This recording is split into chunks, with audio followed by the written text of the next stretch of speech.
G'day, ladies and gentlemen, blokes and Sheilas, freedom fighters, freedom lovers, sips, Sunday. Sorry, last minute deciding to get this shit sorted. It's a bit rushed. Premiere Pro is giving me grief, so I haven't been able to edit things the way I would like to, so we're going to have to wing this a little bit. G'day, Purple Rigger, how are ya? Right. I don't believe I've seen you before. Sips.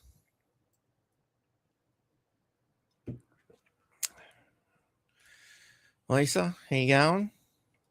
Merry Christmas and a Happy New Year and a summer solstice and all those things that just happen to happen at the same time. All right, so should probably let things get going a little bit before we get on. But look, today's topic is going to be a little bit all over the shop. I'm going to kind of make it up as I go in some ways, but these things just seem to be popping up at me lately. The topic of transhumanism and the old biblical stuff. It just never seems to go away, especially at this particular time during what's transpired lately with the alleged shootings. The whole religious thing really comes into play. And after we did that podcast on Sunday, g'day, Robin, how are you? Good to see you. And after we did that podcast Sunday with Jackie and Heidi and Daryl, we had a bit of a chat, and Jackie actually it might have been the Friday podcast. I think we had this conversation, and she mentioned a few books to me that she thought I would enjoy, and boy, have I enjoyed them. They've been, I haven't really gotten right into it yet, but what I've seen so far, I'm like, wow. And there was a few things that we didn't really get to talk about on the Sunday show as well. When you got so many guests and so many strong opinions, sometimes it can be a bit hard to sort of guide a show. It just sort of goes where it goes, and I had a whole bunch of things that I was going to sort of put together, but I never got around to. So I thought we might do a little bit of a mixture of these three concepts, because funnily enough, they're actually all intertwined. And in amongst that, a little interlude from Astro Boy, just to throw fucking things completely skew-if. Why? Because I can. And it suddenly made sense. I don't know why, but it's just the way things happen sometimes. The universe speaks, one must listen, And, I think it's important to put a few things in context before we really begin here. And I would like to start with one of my favorite Bible passages. And those who have watched this for a long time know the story of how this leaped out of the bookcase and landed broken open at this particular point. Let me get up the proper. Is there a proper version? That's the thing. Gospel truth. What is gospel truth? That's the big one. Because people say, like as if it was the greatest truth known to man. But we're going to look into that a little bit further. Let's get the full chapter up because I want this in context. All right. So let's start with a little bit of a place to begin for thinking, just a set of brackets, so to speak. So this is obviously the Bible. Let's go with what the old King James version, because it's the one that everybody seems to sort of say, hey, that's the version, particularly within the more truther sort of side of things and the legal side of things. Have I gone past it like 5 times? Yes, I have. Not the new King James version. Where is the King James version? Thank you. Because the new one changes things. And that's the problem. This is where the concept of gospel truth does my head in. Because as you've just seen, we can see how many bloody versions are there and how many different languages they're written in. And as I do my studies of language, you start to realize in some languages there are no words for this and that and thing, like I think it was Mal, M-A-L in German, there's no real English translation for it, but the word fundamentally softens a sentence, if that makes any sense, so rather than being spoken with such harsh tones, by putting that word in there, it's like saying, look, no offense, in a sense, like I'm trying to say this nicely, so to speak, but there's no English translation for that, and it turns out when it comes to certain translations from ancient Hebrew and various other dialects, there's no real translation. Nobody really knows what some of these words mean. So people have been taking creative license, it would seem. But that aside, let's run with what's actually being printed currently. And good old Matthew 13:13, this is why I speak to them in parables. Though seeing, they do not see. Though hearing, they do not hear or understand. In them is fulfilled the prophecy of Isaiah, which brings us back to your more old school stuff. Torah, I believe. You will be ever hearing, but never understanding. You will be seeing, but never perceiving. Now, this is very important, because it comes down to what is it that you truly understand. Now, I like to bring out a little biblical context of my own here, the be all and end all of knowledge, and this is another way of looking at same kind of things, So what I told you was true, from a certain point of view. A certain point of view? Luke, you're going to find that many of the truths we cling to depend greatly on our own point of view. And it got me thinking, we was talking in the recent podcast about truth, well, there is only the truth. The truth is the truth, and I mean, we could say this remote control is the truth and we can dance around it all you like, but as you spin this little remote control around, there's lots of ways of looking at it.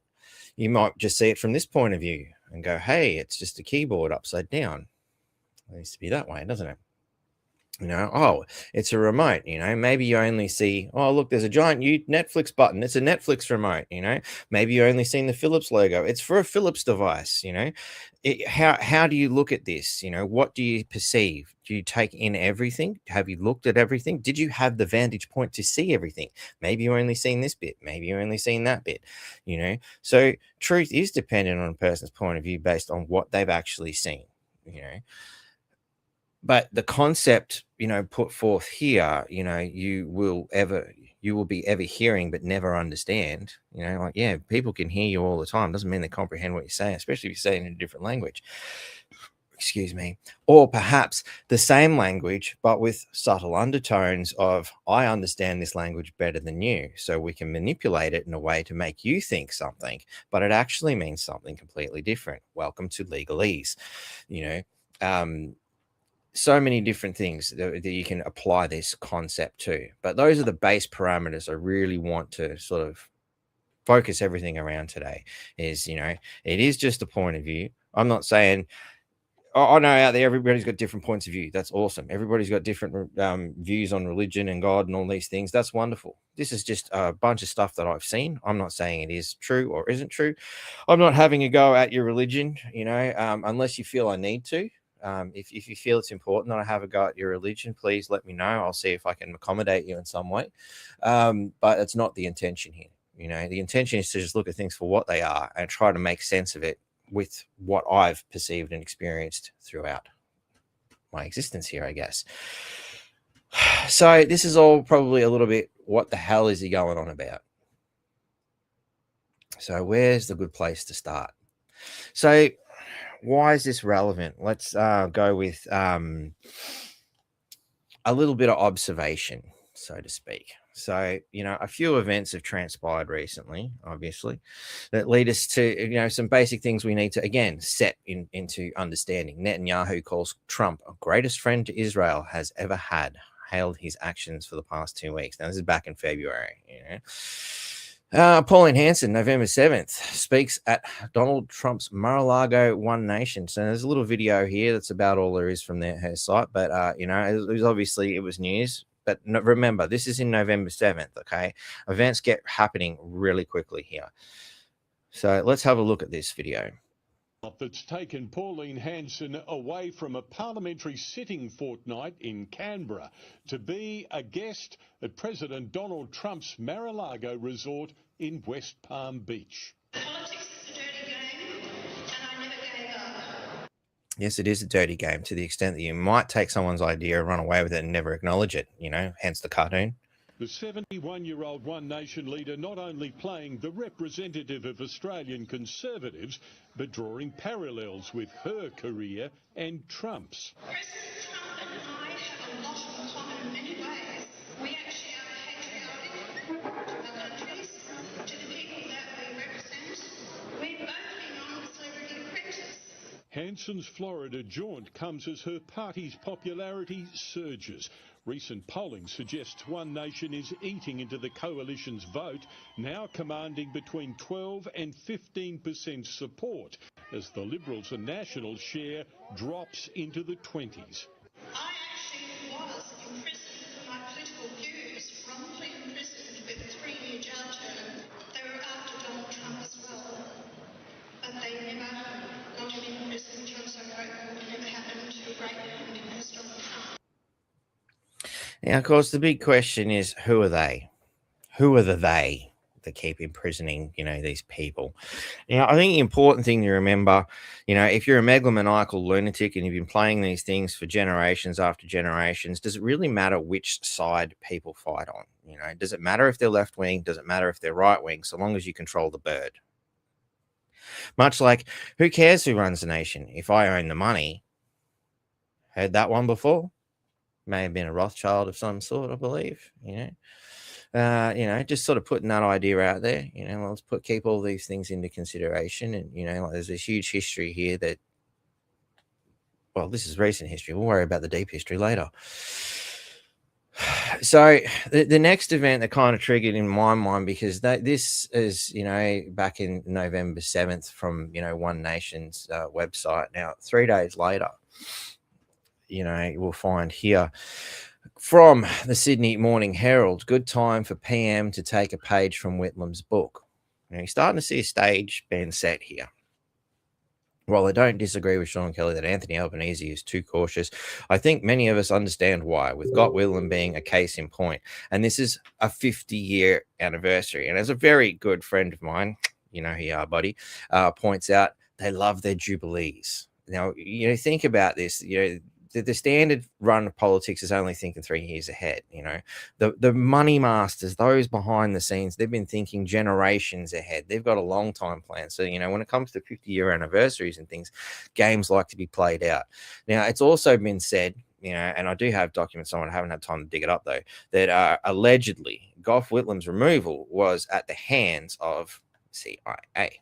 It's been alleged. I'm not saying it's true. I'm just something that I've heard, and I do have some supporting documents for it. I just haven't had time to dig them up.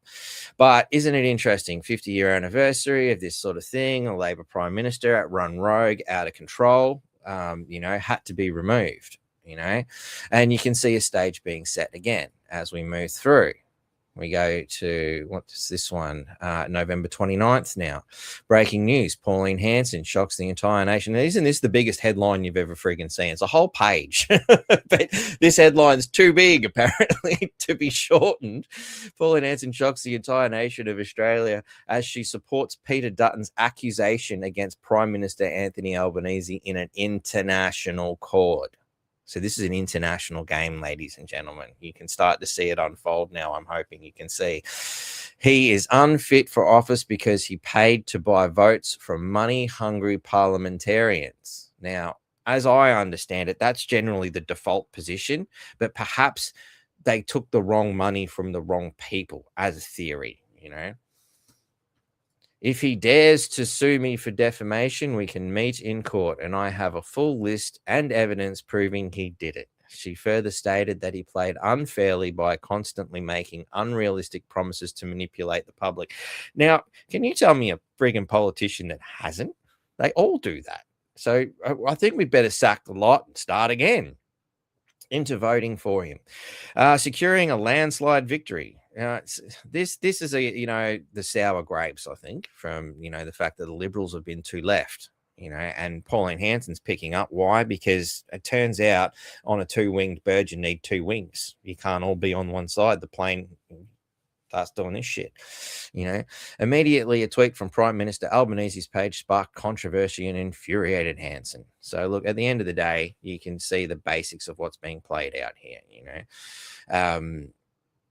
Now, I don't want to spend too much time on it, but you can see there's a big push to have him removed, and of course, insert, 2 weeks after all this, US President Trump condemns purely anti-Semitic attack after Bondi Beach shooting leaves 16 dead. Next one. Trump denounces purely anti-Semitic. Notice they start exactly the same. They go in Australia and urges American Jews to celebrate Hanukkah proudly. But this opening statement condemns purely anti-Semitic, denounces purely anti-Semitic. Very interesting, much like that video I showed the other day, which I think should probably bring in because a narrative is being played here. Sorry, bear with me a moment. It's just this is one of those, hey, it comes to you in the moments, and you kind of just got to work with it. Sorry, ladies and gentlemen, welcome to live television, especially when you're a large party of one and a couple of comment runners. I need, a Jamie, I think it is. Isn't that the guy that freaking, what's his face says? And he, goes, hey, Jamie, can you pull this shit up so I can keep the show going and make it really interesting? So, you're not lost and whatnot. And I'm rambling. Yes, of course, because that's how we do things. While you're trying to make it up as you go along and desperately trying to find something in amongst a whole bunch of other stuff. And it's not really working because I was hoping it was going to be a lot easier. Here it is. I've got it. I just had to abandon all hope. I don't know about you, but I find when I can't find something, the most important thing to do is to say really loudly, right, I give up, I can't find it. And then it just miraculously appears as if it was kept in some sort of side dimension, waiting for me to just give up. On the rise. Anti-Semitism is on the rise. The rise in anti-Semitism in Australia. The rise in anti-Semitism in Australia. Anti-Semitism is on the rise. Anti-Semitism is on the rise. The rise in anti-Semitism. The rise in anti-Semitism. The rising of anti-Semitism. The rising of anti-Semitism. A rise in anti-Semitic behaviour. But yeah, you get the idea, right? Like, we don't need to hammer it home too much. You get the picture, and we can see an idea as being, set up here, and of course, everybody's taking their opportunity to dig the boots in. Not that I, really care, because if anybody needs a good kick in the guts, it's these two. But Prime Minister Anthony Albanese and all of you hateful cohorts have blood on your hands. Now apparently this comes from a rabbi. I just happened to put in elbow must go into a search engine, and it come up with all sorts of shit, including this rabbi who has no picture on the 17th of December. I just want to point out there's no picture, so but it's interesting that come up in the top 5 of a search saying elbow must go. Where's the guy's photo? Just a question, I don't know. Maybe I have to log in to do that. I don't know. But anyway, elbow has to go. Protests in Sydney and Melbourne, 1 week ago.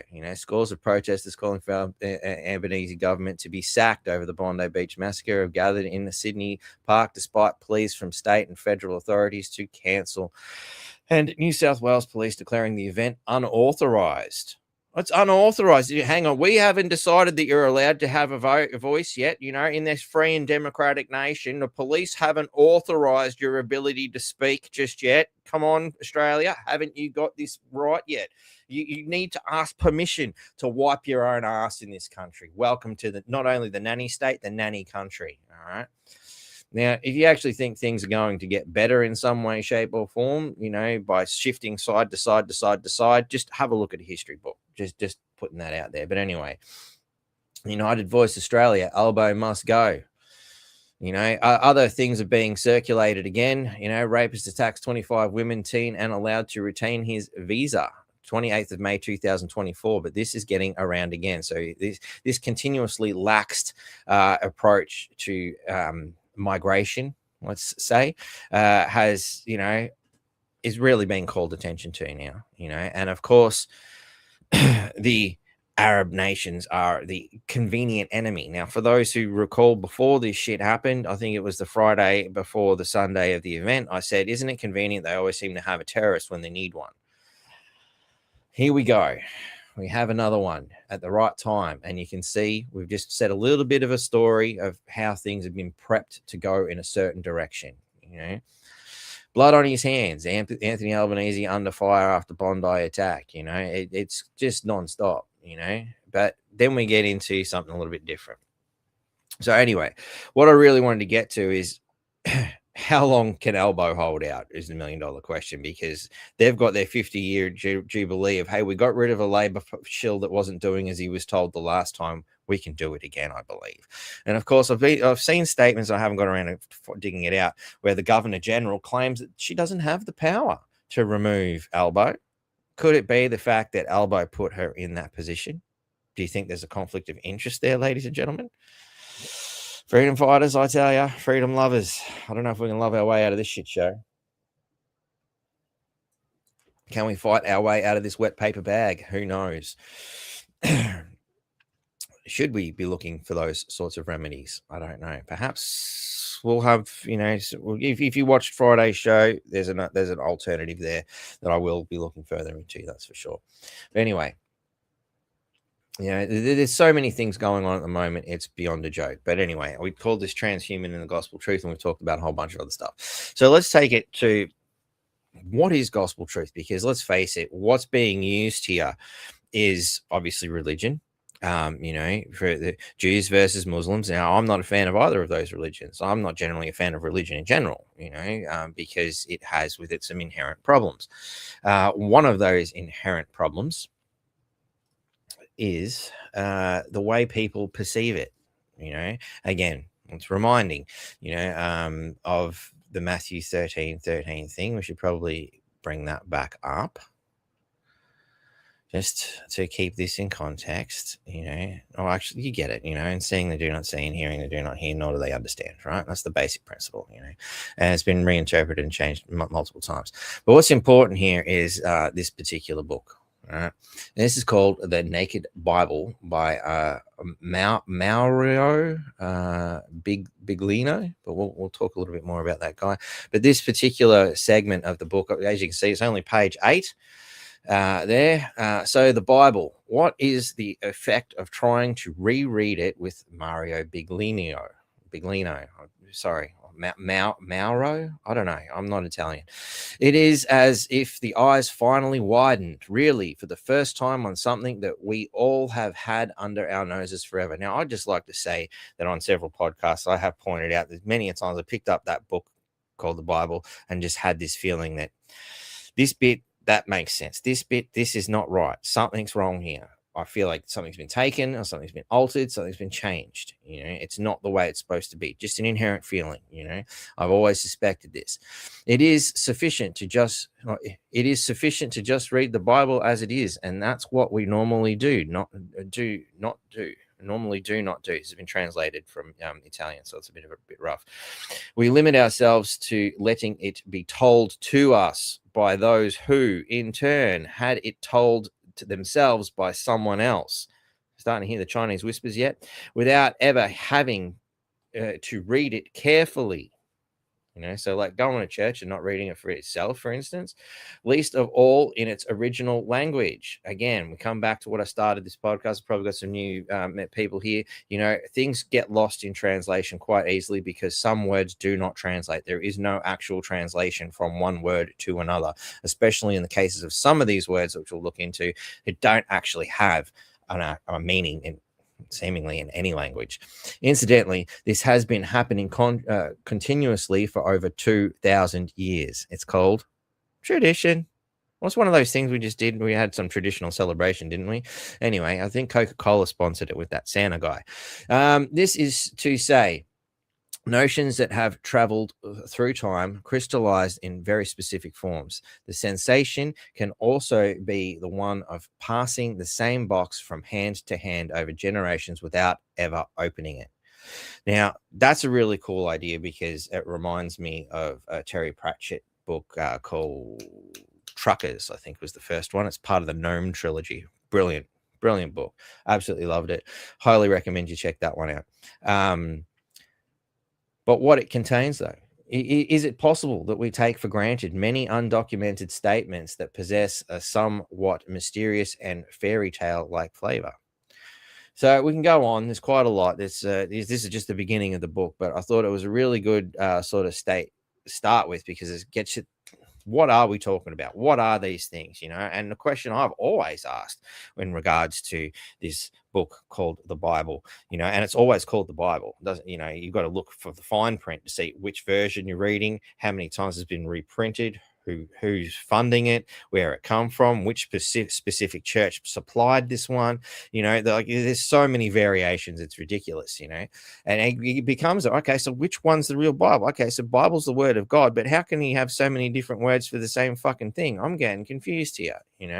So the big question I've always had since I was a young fella is, can somebody guide me to the very first one? Let's see where it starts. All right, and that's kind of where Mario goes. All right, so you can find this fella's work if you're interested. If I haven't already offended you, it looks like more people are entering than leaving at the moment, which is probably not a bad thing. I'm going to stop sharing. Sorry, I'm going to do this manually because you can only share one window at a time. So old mate's got his own YouTube channel. A lot of it is not in English, but there is stuff. It seems that he's starting to learn English rather fast as well. I guess he's a multilingual person to start with, so he's obviously got the brains for it. It's not something I can certainly wrap my head around. But Mario Biglino official channel is where you want to go. I'll copy that and I'll chuck it in the comments for you guys if you want to have a look. And I highly recommend you have a look at this, because I'm just going to throw a couple little snippets at this. I spent quite a bit of time watching this so far and starting to read stuff, because wow, this guy has access to knowledge that I've always wanted access to. So these are the what's in the Vatican vaults sort of stuff. What is it that they actually have hiding away? And it's just again hidden in plain sight, just using a language you don't know. Very tricky. So that's been put up on Telegram and chucked into the comments. So if you want to go and source this stuff out yourself. Now, let's get into what old mate's got to say. I'm just going to bring this video up. Now, it can be a bit hard. Fortunately, there's subtitles, so we might just suspend comments while we're running old mate's video so they don't go over the subtitles. Let me just bring up my notes, because I have to do this via a note. And it was at about 18 minutes. Old mate mentions how the Jews seemingly have no land. Now, obviously, there's a little bit of context that needs to be played here, probably for the fact that, what he's referring to what's actually written in the old Hebrew texts. And he also goes on to state in some places that there's multiple versions of the original Bible. So, the Torah, as we call, the first 5 books of the Old Testament these days, there's actually variations. And funnily enough, even, 3,000 odd years ago, there were differences back then. There was still Chinese whispers back then. So the differences between the Hebrew, and then there's the Sumerian versions, and there's some other version in there. I can't remember the name of it off the top. It sounded like fucking a bit like Masonic, but that's not it. Mesoaic, I think it is. There's those 3 major old versions of, this alleged Torah / Bible creature, being, entity, thing, book. And that there's differences even then. So Chinese whispers has been going on for a very long time, determining exactly what has been said. Best of luck to anyone who wants to figure that out. Yeah. And it probably goes back even further. But let's hear what old mate's got to say at about, 18 minutes. So, well, let's go with, we'll start with what he's asked. So this fella is also actually a very interesting dude. We'll get a little bit more into him too, but he's another one who's studied the idea of linguistics and Bibles and all that sort of stuff, and come from a very religious sort of a background. There are 2 passages that you referred to just now, which are Deuteronomy 32 and Psalm 82, which reveals that Yahweh is a junior Elohim in a council that's presided over by another being called El Elyon. When you were working with Edizione San Paolo and translating those passages, how did you approach those passages, and What was your publisher's approach to these passages that would seem to contradict the theological view they wanted to put forward? Now, it's probably important to point out, and I think I've neglected to do this, sorry, that Mario Biglino actually translated the original Hebrew for the Vatican. That was one of his jobs. And once he came out and told everybody what he'd actually translated, suddenly they took his name off everything and, gave him the flick. And they went back and retranslated his things and put the word God back in place of Elohim and all these other words. Well, I had that up somewhere too. Where did I put it? I'll just type it in again. Sorry. Words for God in Hebrew.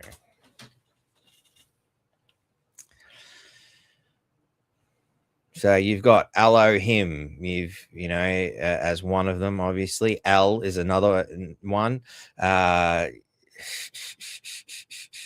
Yahweh or YHVH. And here's something I found out interestingly. They never used to put vowels in things. Vowels didn't come into things till later. So, there's a whole element of the word.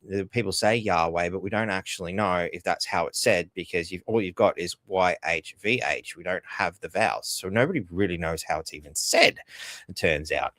So, and there's a few others in there as well. You'll hear them, but the Al Shaddai as well, but of course these things haven't exactly been translated, well, at least according to old mate here, properly, and all these words, when you see especially the English version, are just God, just God, just God. Doesn't matter, it doesn't matter that there's these multiple different names. Why would you have different names for the same entity? Doesn't make sense. Oh yes, they translated always Elohim, Elion, Yahweh as one singular spiritual individual, but is a mistake, of course, clearly a mistake, because in Deuteronomy is clear that Elion assigned as a legacy one people, I would say not one people, not all the Hebrews, but only one family, the family of Jacob, to Yahweh.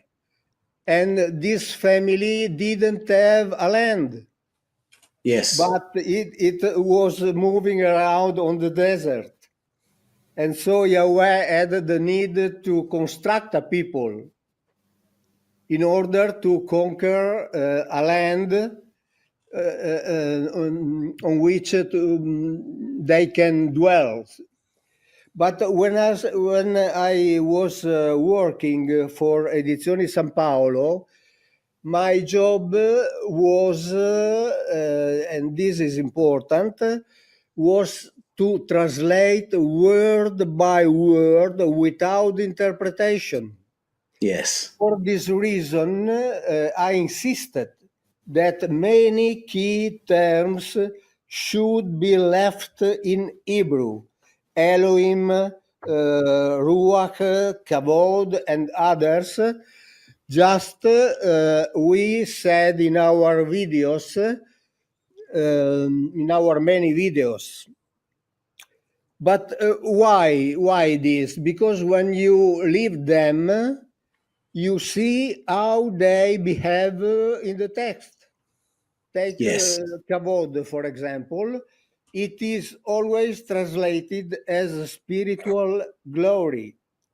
But when you read Exodus or Ezekiel, you see that this spiritual glory gets up off the ground, makes a loud noise, produces light, burns skin, it's dangerous, takes people into the sky, and so on. This is not spiritual glory, of course. It behaves like technology. So instead of inventing theological translations, I preferred to leave the word kavod. The same with Ruach, for example, usually translated as spirit, but it moves like a wind. It comes from a specific direction. It lifts people, it transports them, as in the cases, for example, of Enoch and Elijah. And I might just leave that there for now. So you get the idea, you know. But what was really, you know, he said he's done it word for word, and there are no real translations for these different things. It's very important stuff. And we come back to, you know, his answer to the question. And, you know, what you hear here is, you remember there's this part, you know, where the Jews are supposed to wander, they don't have a homeland, right? And Psalm 82, which reveals that is. And what was your publisher's approach to these passages that would seem to contradict the theological view they wanted to put forward?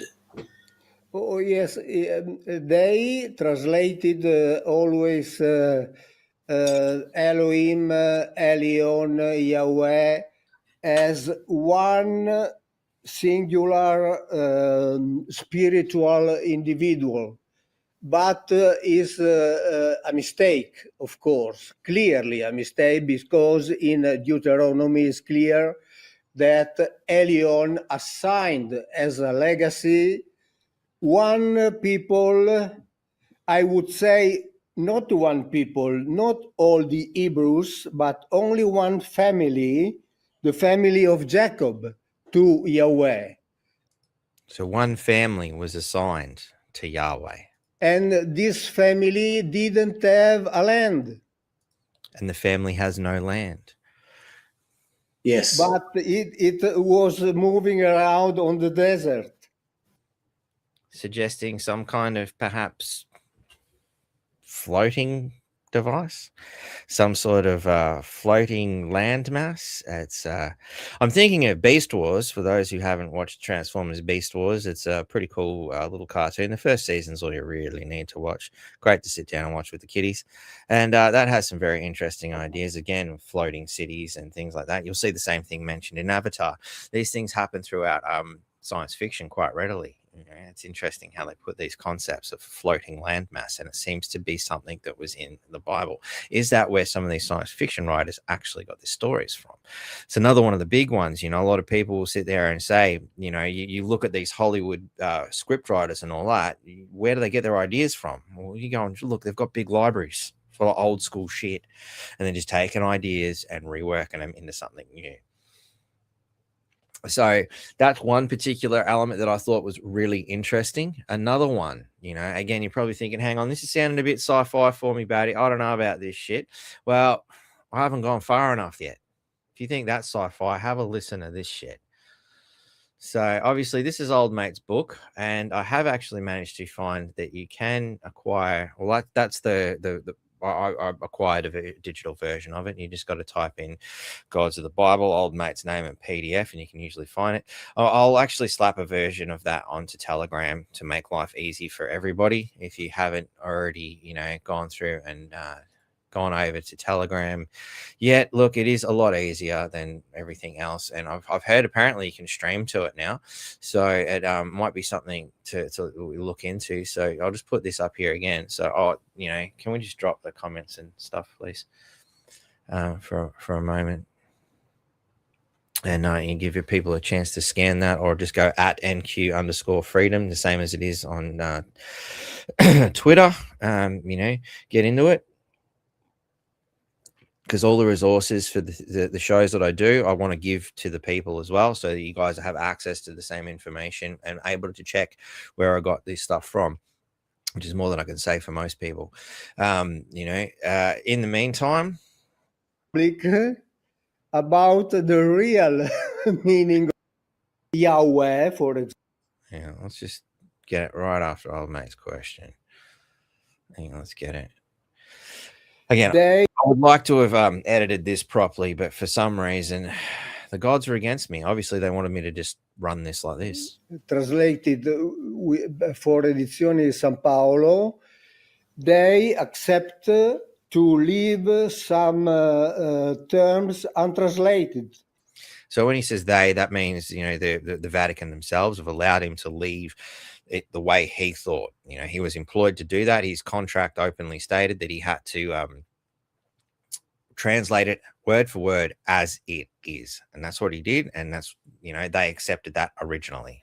Just like Elohim, for example, just like Yahweh, for example, that is important to let it untranslated because it's difficult to know the real meaning of this word.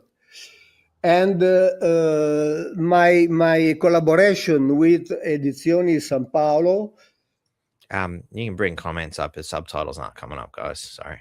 Finished when I started to speak in public about the real meaning of this term, about what really this term indicates, and about what really Kabod, Ruach, Merkava, Ephah, Megillah was really in the Bible, because they were really described. And Yes. I often says that the Bible, it's true that the Bible doesn't speak about UFO, because the Bible speaks about identified flying object. Yes. I love that. Brilliant. Wonderful sense of humor. It's not talking about unidentified flying objects. They're talking about identified. They can identify them. They had names for them. It does. That are well described. So we don't have any doubt about this. It's clear. It's enough to read the Bible without the lenses of the theologians, of the doctrine, of the without the lenses of the dogmas, for example. Yes. It's We'll skip forward a couple of minutes here because it's the next point, which is, gods are aliens. What is it? Answer is this. I say, let's pretend that the Bible tells the truth, and let's translate it literally. That's all. Why I think, of course, is it important? Because if the Bible is telling us about technology and about powerful beings from the past, then we are dealing with our real history, not with theology. And this makes, of course, a big difference, If Yahweh is God, then his violence is divine violence, and it must be worshipped. But if Yahweh is one among many colonizers, then we can understand him as part of human history, not as the source of morality. This is very important, absolutely, because belief in a violent God has justified wars and oppressions for centuries, and also today, as we can see. Returning to the literal text, it frees us from that burden and gives us a more honest reading of our past. And that's exactly why this is important. This is why getting to the real truth of this historical document, whether it's gospel truth, whether it's a historical account of events happening, these things need to be determined, especially when people are blowing each other up and killing each other and killing in the name of for these things. What are you killing in the name of? For God and country? What does that fucking mean? You know, these are the big questions of the day and age, you know. And if ever we're going to put an end to this, you know, Islam versus Jew versus Christian versus Catholic and this interchanging fucking war, you know, like, did it ever occur to these people that perhaps that if there is one almighty being, and monotheism seems to imply, you know, inaccurately according to this man, would it matter what you called this entity? Would the entity give a shit what time of day you prayed, which direction you prayed? Does it even care?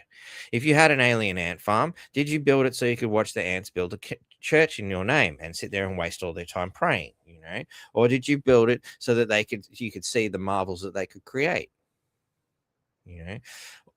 Or did you just want to see what happened? You know, shit, this show is getting boring. All these people do is build churches and blow each other up. I think it's time to change the channel, you know? How do you look at this? Where do you step out of yourself and start thinking, what the fuck is this all really about? Sips.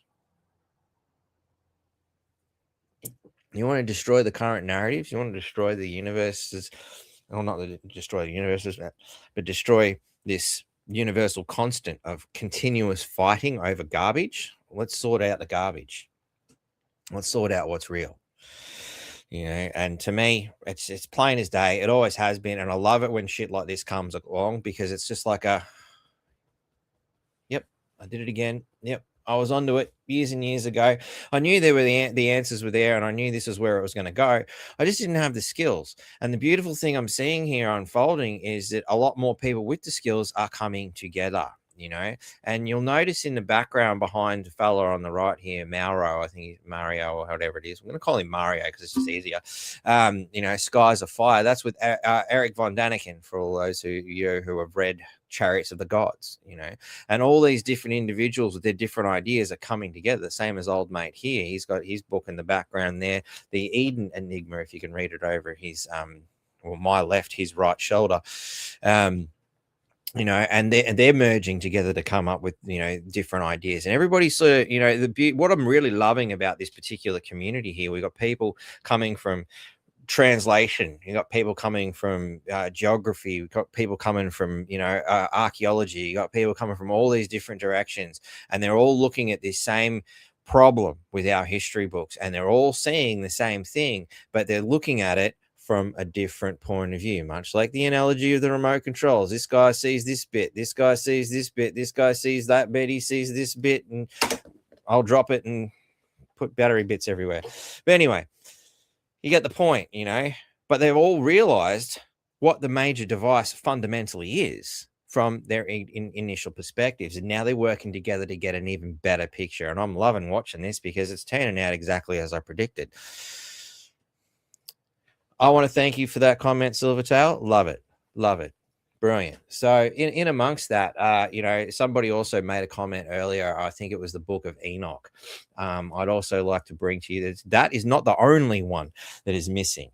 You know, that's what one of the big problems, and another one of those elements where, again, I knew there was bits missing. Well, there's a whole lost books of the Bible. Here it is, available at archive.org for all of you who would like to see all the missing bits, at least that which they've managed to find. There may be more. Who knows what else they've taken out? And they, as we have to call them they, because we're not 100% sure exactly who these people are. And I better put that in Telegram too. Actually, I already did it. Look at that. Aren't I clever? All right, it's available as a PDF. You can download it. Oh, I don't want to read a text. Go bloody print it off down at Officeworks or something if you're inclined. Personally, I'm happy to read the PDF on a big TV screen because my ancient old eyes are not happy these days, and I can't do glasses. It just does my head in. But anyway, where was I? What happened to that thing? Oh, I clicked stop sharing. Sorry, my bad. So anyway, within that lost books of the Bible, there's some very interesting ones. One of the ones that grabbed me straight away, and for all you New Testament people, you've got these ones. The first gospel of the infancy of Jesus Christ, Thomas's gospel of Jesus Christ. Where's the one? I think it was...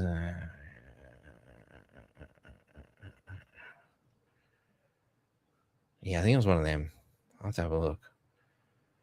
Gospel of the birth of Mary. So it actually gets into Mary's birth as well. You know, there's a lot of things that have been taken out. I think it's in this one. Yeah, here, when Jesus was 5 years old, years of age, and there had been a shower of rain, which was now over. Jesus was playing with other Hebrew boys by a running stream, and the water running over the banks stood in little lakes. But the water instantly became clear and useful again. He having smot. I don't know, help me out there. Them only by his words, they readily obeyed him. And he took from the bank of the stream some soft clay and formed out his 12 sparrows. There's that number again. And, 12 apostles, 12 sparrows, 12 months of the year, 12 hours on the clock. Fascinating how these things keep repeating, isn't it? And there were other boys playing with him. But a certain Jew, seeing the things which he was doing, namely his forming clay into figures of sparrows on the Sabbath day, went presently away and told his father Joseph and said, Behold, thy boy is playing by the river and has taken clay and formed it into 12 sparrows and profaneth the Sabbath. So obviously the defense of this religious practice has been going on for a long time. Then Joseph came to the place where he was, and when he saw him, called to him and said, Why doest thou that which is not lawful to do on the Sabbath day? Then Jesus clapped together the palms of his hands and called to the sparrows and said to them, Go fly away, and why ye live, remember me. So the sparrows fled away, making a noise. The Jews, seeing this, were astonished and went away and told their chief persons what a strange miracle they had seen wrought by Jesus. So this is happening in his youth, But of course, it goes on more where he actually gets stuck into some kid. Yeah. So, here. Causes a boy to wither, who broke down his fish pools. 6 partly restored him. 7 deals another boy. 16 causes blindness to fall on his accusers. 18 for which Joseph pulls him by the ear. All right. So that's just a quick little cliff note of the places you want to look. So here too, but the boy Jesus, seeing what he had done, became angry and said to him that, thou fool, what harm did the lake do to thee, that thou shouldest scatter the water? He goes to 6. Then Jesus, at the request of all who were present, did heal him. So, behold, now thou shalt wither as a tree, and shall not bring forth either leaves or branches or fruit. And immediately he became withered all over. And Jesus went away home. But the parents of the boy who was withered lamented his misfortune of his youth, took and carried him to Joseph, accusing him, and said, Why dost thou keep a son who is guilty of such actions? Then Jesus, at the request of all who were present, did heal him, leaving only some small member to continue withered, that they might take warning. Wonder what member that was. So anyway, it also, at this point, sort of suggests that in his youth, Jesus was a little bit flamboyant with his particular talents, we might say, and decided to deal out punishment. I start to wonder why he was removed at around the age of 6 and taken off for a bit further training till he returned some years later. Clearly had some skills and talents. But of course, there is a lot more to this. There's lots of different ways of looking at this. This is just a little bit of something I thought you guys might find interesting. The pieces that have been removed and why. That's the big question. Why did they remove these things? There is so much you're not being told. And it's what I find interesting is always the bits you're not being told. What you are being told is interesting enough, but it's kind of like staring at a piece of Swiss cheese and wondering, should I have paid full price for this? Where's the rest of it? Anyway, maybe I'm the only real Jew in the room here where I was wondering where the rest of my Swiss cheese is. This shit's got holes in it. I want a discount. I'm not paying full price, And if you think, oh, that's racist, I didn't say it first. That was Weird Al Yankovic.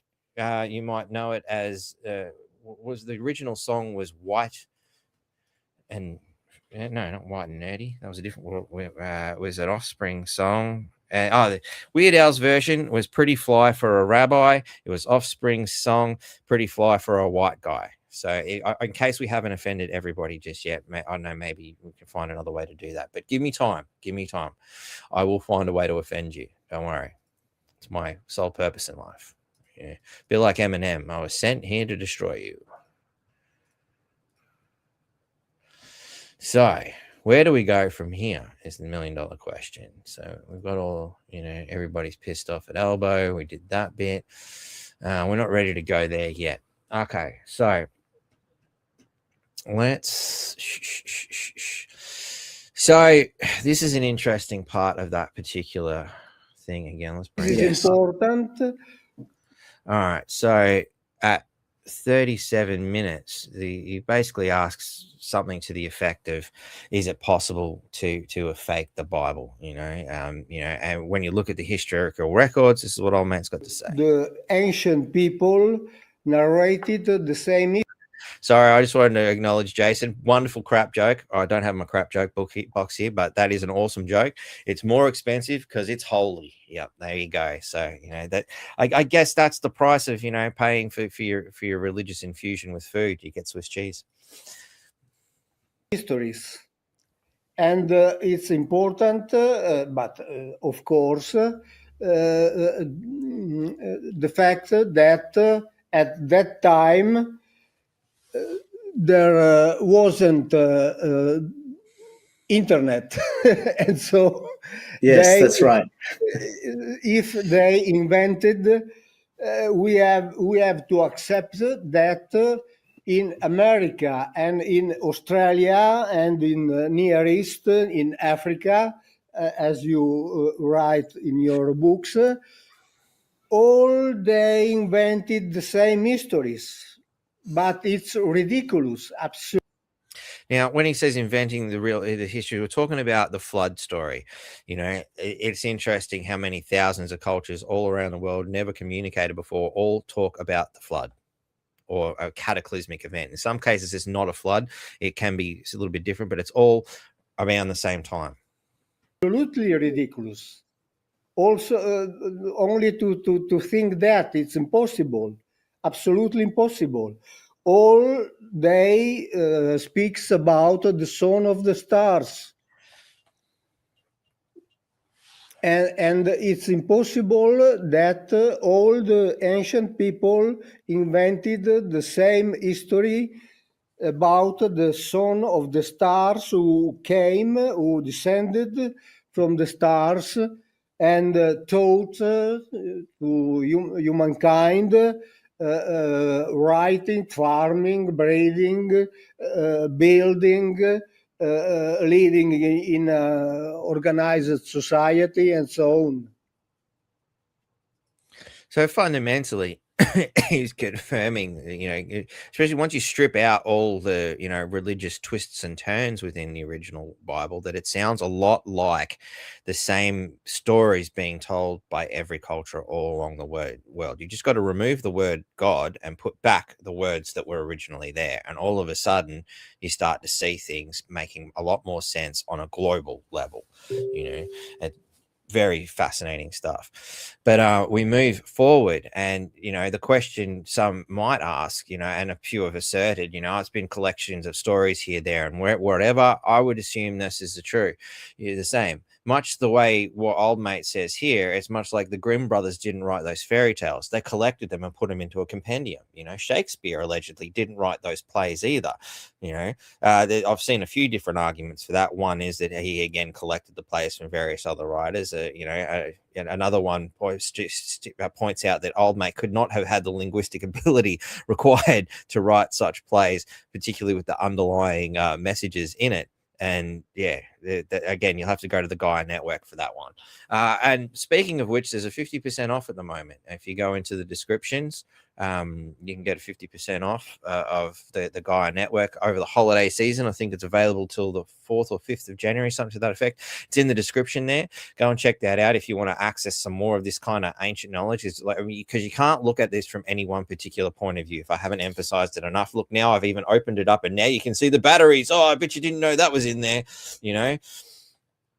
open it up a little bit more and see what else is going on, and start putting all these little pieces together. As I've always said to myself as a very young kid, no one book, no one point of view, no one religious, no one spiritual concept is going to give you the overall. Only you can do that. Only you can walk your path.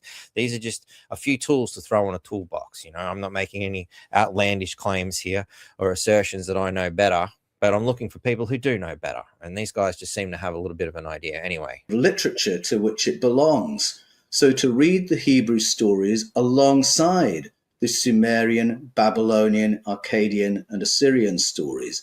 And as soon as you read it in that context, you understand the Hebrew story differently.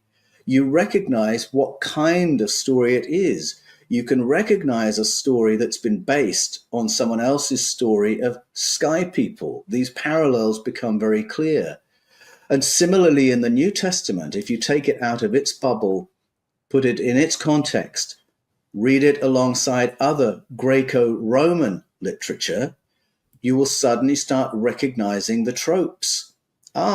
Here is a missing body story. Here is a resurrection story. Here is a virgin birth story. And once you've read the stories in context, you begin to understand, this is the form question, what form of story you're reading. You begin to recognize the sources of those stories.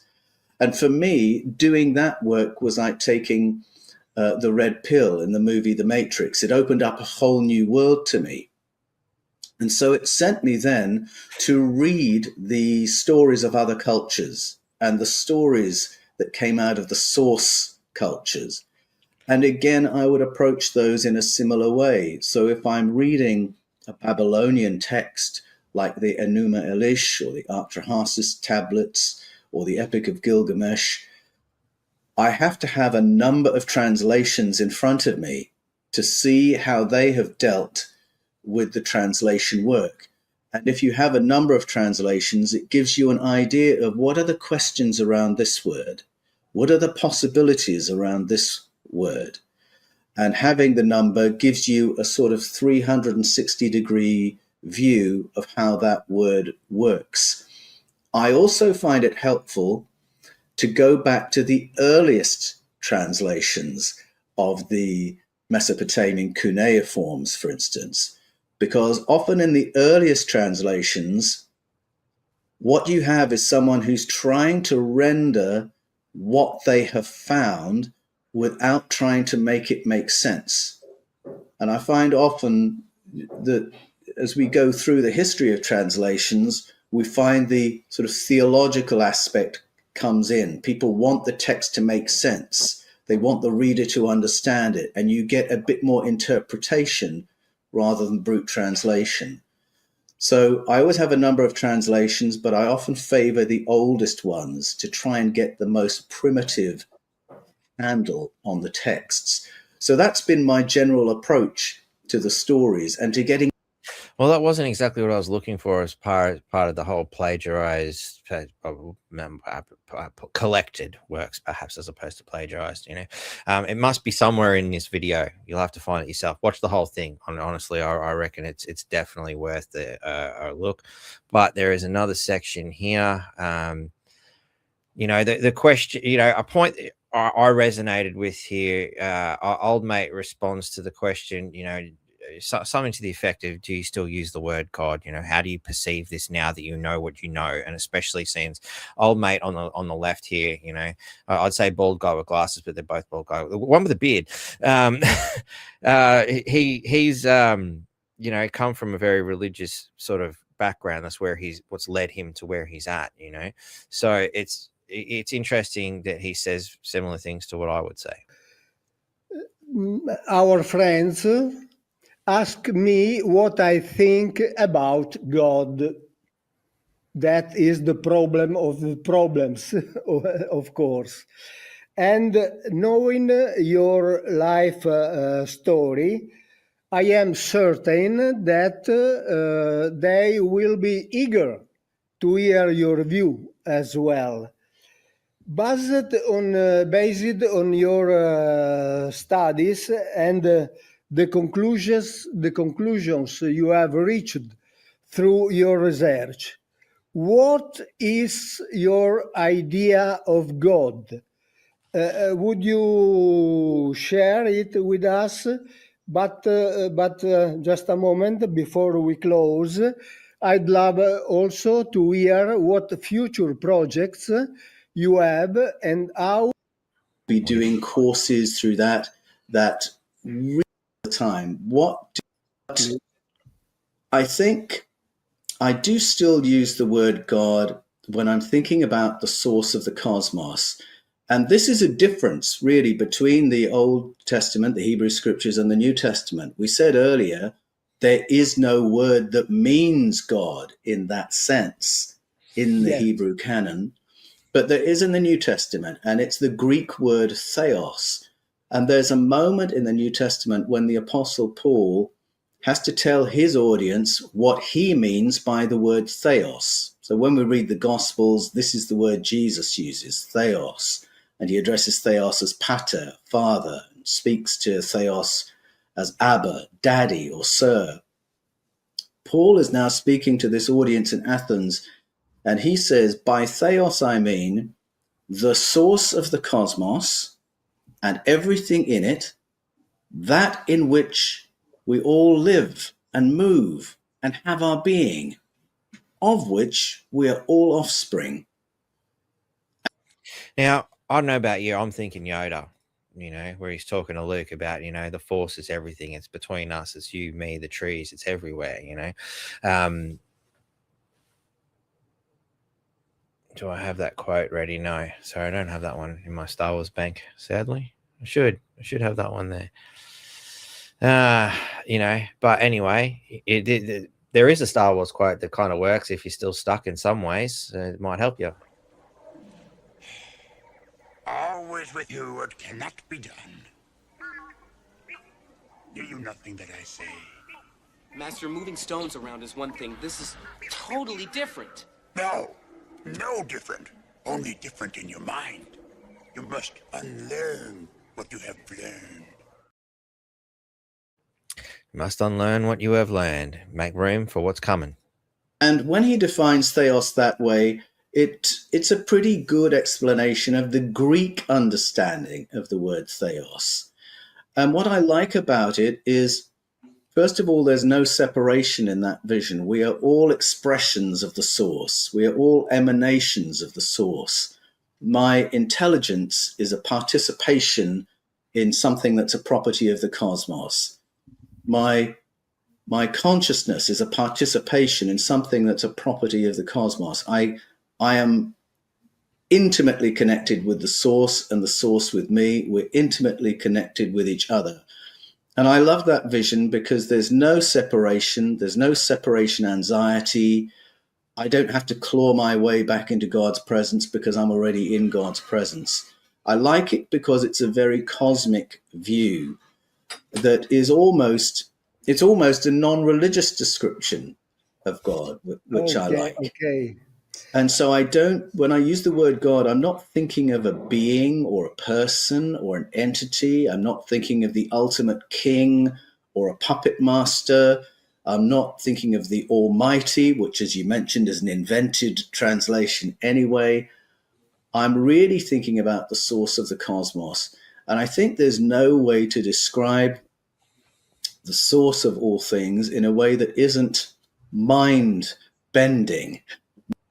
So I'll leave it there. If you want to hear more about what old mate's got to say, you can go look it up for yourself, but I think he says it perhaps earlier, a bit later, that fundamentally, he didn't much like the word God either because of what it means to other people. And that's why I tend to try to avoid it myself, because as soon as you say that, people will put it into the pigeonhole they've reserved marked God. And what's in their pigeonhole is always their own thing, whether they're a Jew, whether they're a Muslim, Catholic, Christian, whatever, or some random lunatic like myself will have a completely different set of objects in that little pigeonhole than most people. So to use such a word that has so many different variables, meanings, twists, turns, it is a confusing word to use, and which is why I tend to avoid it myself. So anyway, that sort of concludes that part. Go and check that video out. It's the Bible they never told you about. Paul Wallace and Mario Binglino. It's right here if you want to see the whole thing. There's plenty on this old mate's channel, as I'll show you. Plenty of cool stuff to have a look at. One of the ones I will bring here is Graham Hancock, who great to see that merger of different ideas. Graham Hancock's got a lot of good work, and I've mentioned his work before. Highly recommend you go and suss it out. But again, it's interesting, people coming from different points of view, different places, different ways of looking at things, but still arriving at fundamentally the same conclusion.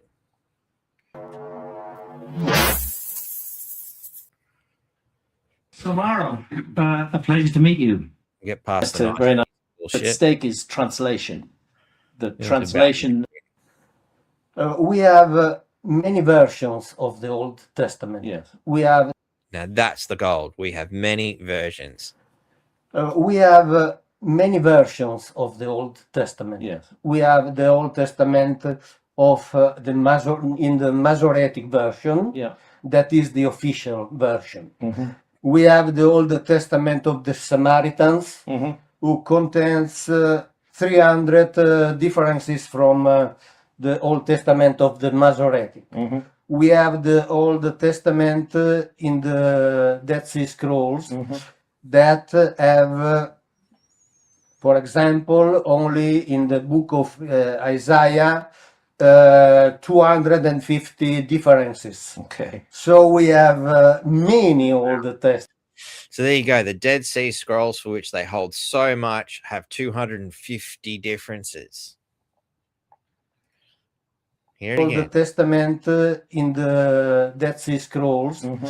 that have, for example, only in the book of Isaiah, 250 differences. Okay. So it seems that the Dead Sea Scrolls sort of grabbed the old stuff and took it for a bit of a walk. Let's hear this all in context again. It's bloody important. Is the Old Testament identical in contents to the Torah? We have many versions of the Old Testament. Yes. We have the Old Testament of in the Masoretic version. Yeah. That is the official version. Mm-hmm. We have the Old Testament of the Samaritans, mm-hmm. who contains 300 differences from the Old Testament of the Masoretic. Mm-hmm. We have the Old Testament in the Dead Sea Scrolls mm-hmm. that have, for example, only in the book of Isaiah, 250 differences. Okay. So we have many Old Testament. Right. But the theologians, says that the Old Testament, the true, is that in the version of Masoretic. Okay. Explain Masoretic to me. Masoretic is a family named also School of Tiberiade. Yeah. That worked on the version of the Old Testament between 16th and 19th century after Christ, right.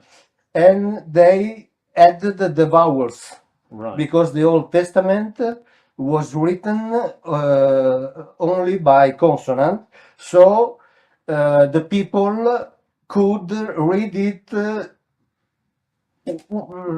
how he wanted. They could insert whichever vowels they wish to. Exactly, yes. Exactly. So this Masoretic school fixed the vowels mm-hmm. to fix the possibility of reading the Old Testament. Mm-hmm, mm-hmm. And I translated this not because I think it is the best or the unique of the truth, but because the theologians say say is the truth. This is the definitive version. The definitive. Yes, yes. First of all, I with our friends, I apologize for my English, but I'm learning it since few months, and so I hope to make you understand me. You're certainly making. So anyway, I think he's done good for a few months of learning English myself. I've spent half the year, over 2/3 of the year, trying to learn German, and I'll emphasize the term trying. But yeah, I found that was really interesting.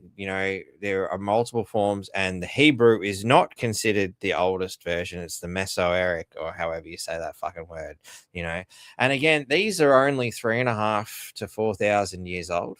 And it would seem that the Younger Dryas, this alleged flood scenario, which is historically provable, the Younger Dryas scenario seems to be what's in geology as the flood event, or the catastrophe, the reset event, was 11,000 years ago.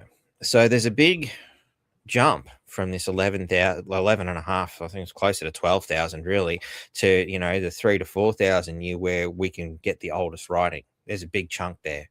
Somehow that story survived, and in cultures that don't write things down.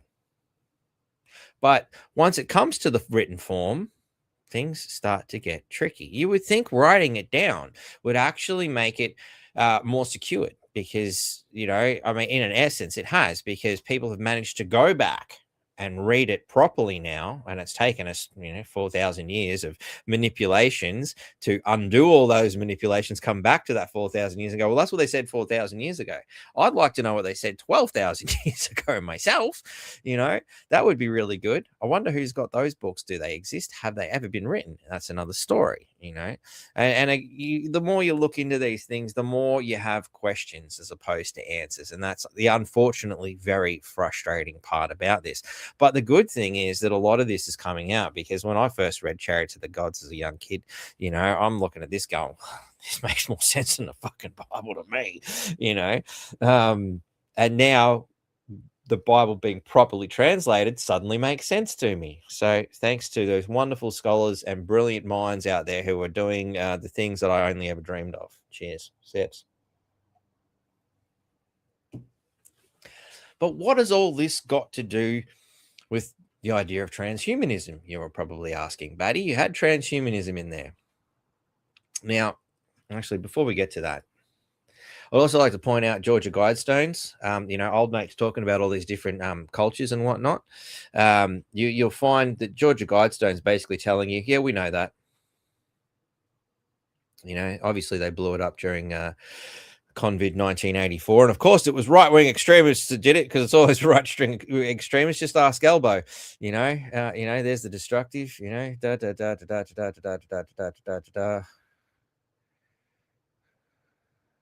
Anyway, where is it? The language component.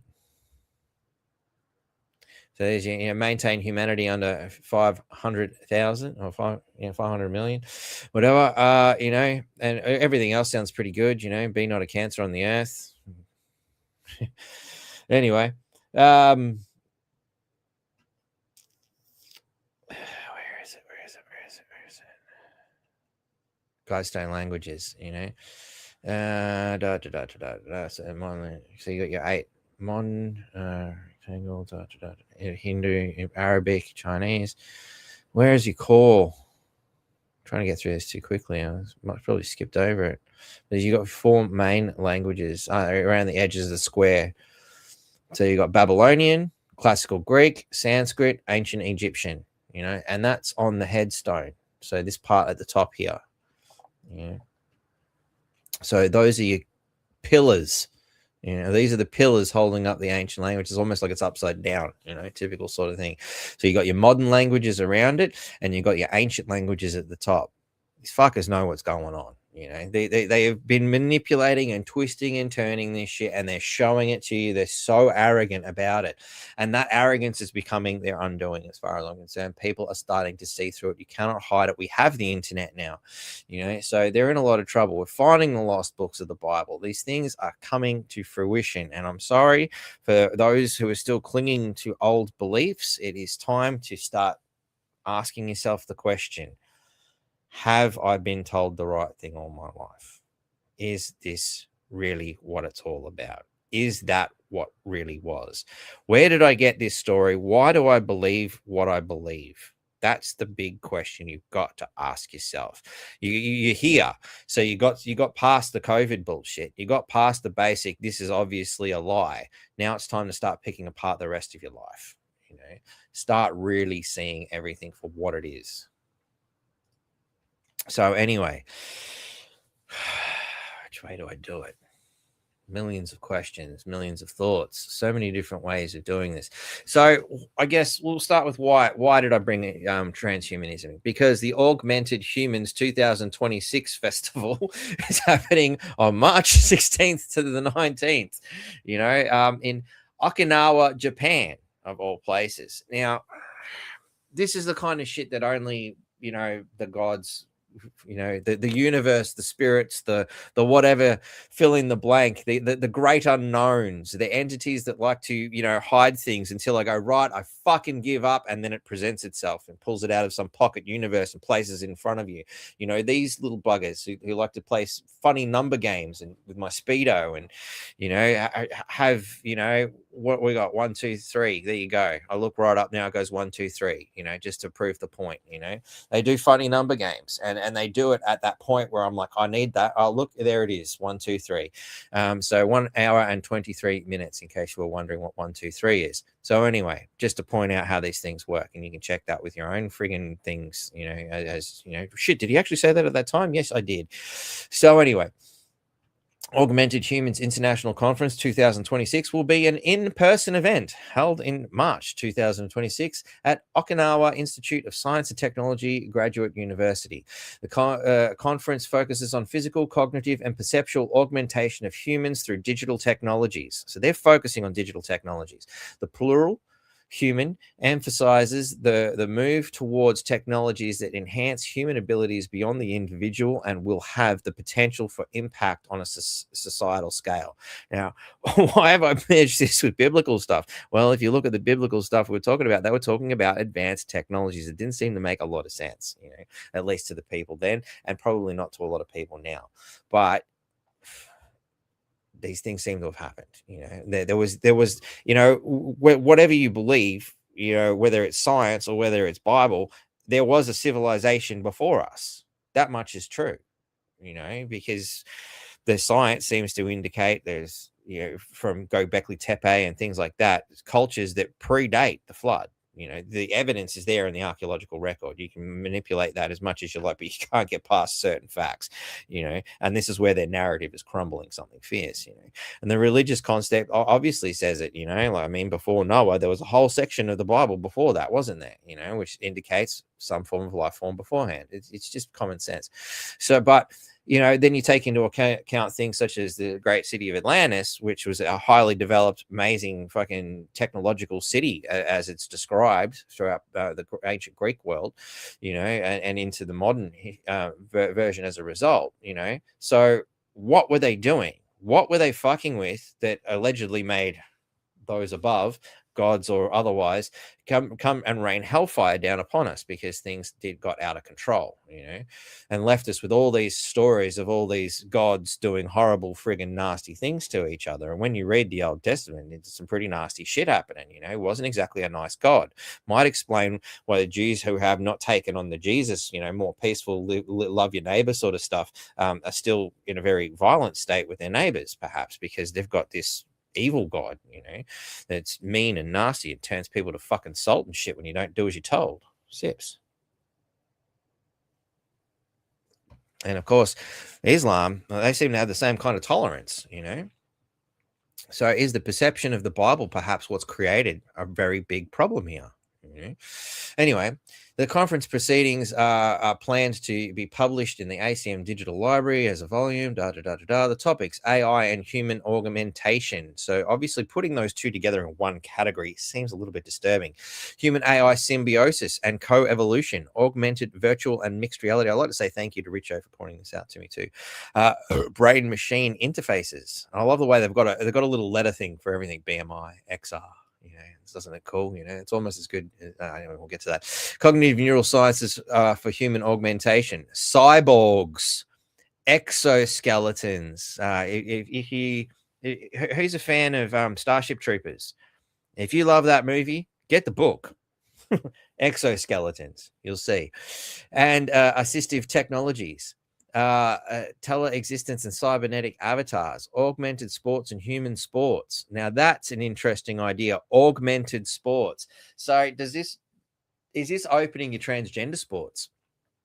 Well, I think that's where it needs to be. Like, I mean, you've manipulated your body. You can't be male and female anymore. You're now augmented. Wild world of sports coming to you soon. It's transhumanism on a whole new level. Superhuman sports. Cool. So like, I had this really fucked up idea that once upon a time where football might be a little bit more interesting if you got some genetically enhanced cybernetic monkeys and, trained them in the martial arts, then gave them the ball and said, let's play. Now, I always thought that would be a really entertaining thing. And it used to be a funny joke. I don't think it's going to be something we laugh at for much longer. Haptics for enhancing human abilities. Wearable and ubiquitous. I've never even heard that. What the fuck does that mean? As you can tell, I'm making things up as I go along again. Never have I ever done that before. Just making it up. Being or seeing to be everywhere at the same time. Omnipresent. Oh, wow. God. Omnipotent. Existing or being everywhere in all places. Now, isn't that an idea? Wow. Where were we? Not there. Okay. Computing for augmented capabilities. Applications in rehabilitation. Now, this will be the sales point. This is the sales point where it's good for humanity, right? Applications for rehabilitation, healthcare, mental health, games, sleep, eating, art, and performance. Have you ever wanted to be a drummer with 3 arms? Fuck Def Leppard and his 1-arm drummer. That guy may have been good doing what he did with 1 arm, but what can you do with 3? Maybe 4. You could be Goro out of Mortal Kombat and the Ultimate Drummer at the same time. Where does this go? Eating. Now, that's an interesting one. Applications for eating. Why do we need applications for eating? I understand that some people might have trouble eating, I guess. This is where the rehabilitation healthcare component comes in. But I don't know. It's not something I thought of. I mean, games, cool. You want to enhance your gaming experience? Stick this chip in your head. Just be like Elon's monkey. Brought to you fucking by Pfizer. Fuck me. Neurodiversity and social inclusion. What the fuck? How the hell? What? We're going to augment people to accept this shit? Neurodiversity. Well, watch them add that to the LGABC thing. It'll have an N on the end now for neurodiversity. Because we can't be prejudiced towards people who now look like retarded cyborgs because they decided to partake in human experimentation on a technological level. Anyway, security, privacy, and trust in human augmentation. So there's the thing, because trust. Do you trust this technology? Do you trust them to stick a camera up your ass? Would you like a chip in your head? Would you like it in your thumb? Maybe you just like a ring. And of course, we're going to end with the ethical, legal, and society issues. So once we've done all the benefits, why we want to do it, and how much better it is for everyone, now we'll look at the ethics. We won't start there. We'll do that at the fucking end. Oh my God. We're pushing this technology. We're coming through like a steamroller with a bull charging in front of it. Like, fuck me. Sips. You can't make this shit up. Like George. I wonder if George Orwell saw this bit coming. Anyway, human augmentation. You know, I just thought, well, what is that actually? Just type the word in straight up. What comes up in DuckDuckGo? Human augmentation refers to the use of natural, artificial, or technological methods to enhance physical or mental capabilities in humans. And I seen that, and the first thing I thought, $6 million man. Yep. If you haven't seen the $6 million man, you've been living under a rock, or perhaps just recently purchased your tickets to Earth. You know, obviously this is pre 1980. It was on TV when I was a kid, and again, as a child, you watch that sort of stuff and you go, wow, that's fascinating. I'd like to run that fast. Please give me some electronic legs. Wow, I'd like to see like an eagle like Marshall Bravestar too, but the $6 million man does it with cybernetic implants. Can I have one? You know, Star Trek fans, the Borg. Wow, that didn't work out so well. You know, of course, there's a leader battle angel, you know, and the idea of this kind of transhumanism, you know, stunning. The only thing he's kept is his face. Perhaps a brain. Who's seen RoboCop? Good old RoboCop. Stop it, creep. Human augmentation. They've been selling this to you for a long fucking time, ladies and gentlemen. It's been coming at us from all sorts of angles. And I think that concludes everything that I've got there. But how do we tie this all together? Well, while all this shit has been coming at me, and like seriously, like it's the only reason I'm talking because it's come across my path. You know, people sent me this, people sent me that, or I just happen to find it when I'm looking. You know, and I come across. I thought I'd take a moment out from all the crap, and I sat down and I watched an episode of Astro Boy. You know, let me bring up the time references because I think I forgot to do that before. I made some notes the other day while I was watching it. So let me just see.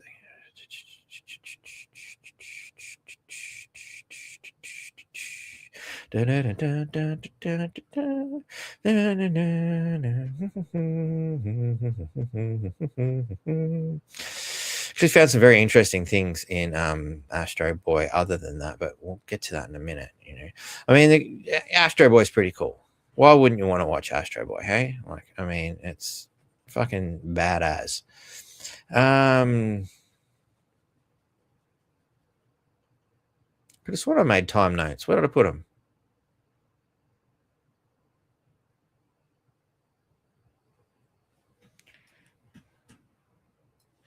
All right, we're gonna have to find this piece by piece. Astro Boy. So you've all seen him shoot gun. I mean, why wouldn't you want to be Astro Boy? Like, I mean, you would talk about human augmentation. I want a machine gun in my ass. You haven't seen the sun shine out of my ass until I've fired bullets. Now, this episode is called Please convey to the president. The Robot President. Now, this is starting to tie back into the beginning of politics, right? Now, Astro Boy gets stopped by this guard at this particular juncture at 2 minutes 06. We are stopped right now. Notice the star on his head. All right. Very interesting episode, you know, where Astro Boy is going to meet with the robot president who's there to look after robot rights, you know, because robots are repressed. And, you know, here's a robot with a Star of David on his head. I wonder who they're trying to talk about. Now, mind you, this is a Japanese cartoon. Where's that human augmentation being held? Wasn't it Japan? Better just check that just to make sure I didn't get it wrong. Because, you know, only, you know, the gods could do this kind of thing to me. Yep, Okinawa, Japan, March 16th to 19th, 2026. It's right there. You know, this is a Japanese cartoon. All right. You're not sure? Have a look.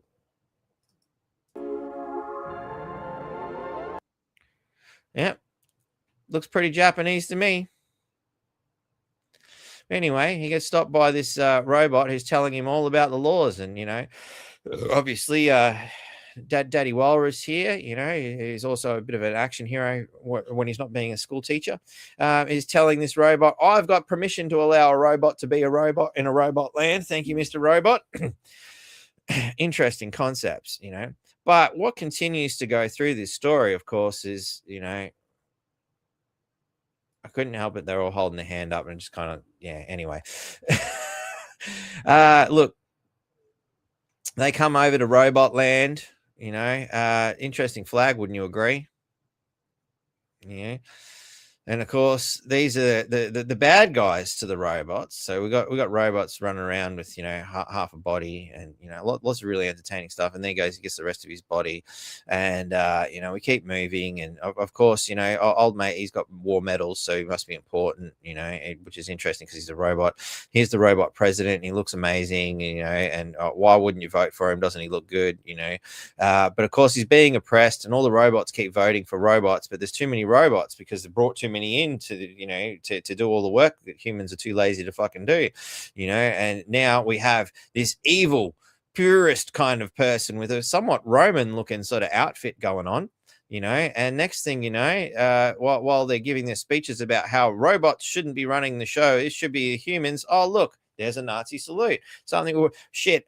Is our e-safety commissioner going to arrest Astro Boy and the creators of Astro Boy? Maybe they'll go to Okinawa, for the augmented human exhibition and demand the arrest of the creators of Astro Boy because they used what we now consider to be an illegal symbol here in Australia. So you can tell who the bad guys are because they've got Roman looking things going on, very Nazi-esque looking things going on, a bit of a white supremacist sort of shit. But hey, look, you think the religious symbolism in this is done yet? Fuck no. And of course, hang on, there we go. There's our crucifix scenario, our Roman architecture. It's amazing. Like it just the similarities of all this shit happening. Watch the episode to put it all in complete context. But I'm just pointing out some basic elements that I found throughout this. Obviously Astro saves the day. Sorry. And it keeps going. Daddy Walrus gets sort of captured along with the robot thing, and they get shoved in a pit full of dead robots. Now, remember, the robots represent a specific historical character as told to us in the early element of this story. Now there's a dead pit of them, and they're cast alive into the dead pit. All right. Can you see the story that's being told here, ladies and gentlemen? The real story. Where's Daddy Walrus end up? Crucified. It's riddled with religious symbolism. This is a child's cartoon created in Japan in 1980s and released to the English-speaking people in 82. Which I had an argument with AI. And of course, when in doubt, get the guy on the crucifix and use him to swat the evil robot birds. Just in case you're wondering, that is the way to solve the problem in this particular episode. I could continue to go on, but it's very fascinating that, whilst looking at these things religiously, that these things are happening religiously, unpolitically in our world, and augmentation is thrown at me, and I watch an Astro Boy cartoon that just tied it all together. I'm like, okay, it could just be a coincidence. Probably is. Hey, Sips. And you start wondering about a great many things. There are a great many things in movies and history, in cartoons and things that you just realize, well, it's all true, I guess, from a certain point of view. But, so where do we go from here, ladies and gentlemen? What do we do? Because this shit is knocking down the door pretty hard. I mean, this is the attitude of these people. About 4 months ago, I sent Prime Minister Albanese of Australia a letter in which I gave him warning that the Australian government's policy was promoting and encouraging anti-Semitism in Australia. I wrote, "Your call for a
Wow. I don't know what happened then. It had totally shut down. Sorry, ladies and gentlemen. I do not know what happened. I've never seen that happen before, but right in the middle of a big, what the hell is going on? And now everything that I had loaded is gone. Wow. Isn't that interesting? Holy fuck me dead. While drawing correlations with Astro Boy, human augmentation, and religion, suddenly I get a complete shutdown of my shit. I've never had that one happen. Ooh. Holy shit. All my internet's gone. Is anybody there?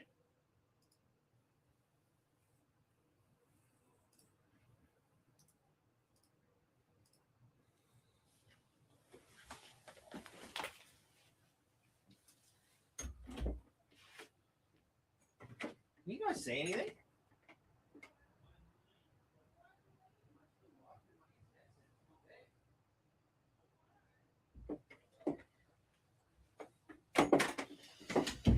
Well, I guess I better put everything back the way it was. Apparently, I'm still here. Working now? Cool. According to this, my internet is gone.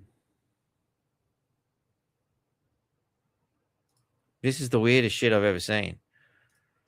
Bizarre. Yep, cool. You froze, but all right. Yeah, because the room stays virtually, which is cool. You know, it's they've clearly just they didn't like what I was saying, ladies and gentlemen. You better fucking download a copy of this and re-upload it everywhere, because obviously what I've done here has really pissed them off. That was a good one.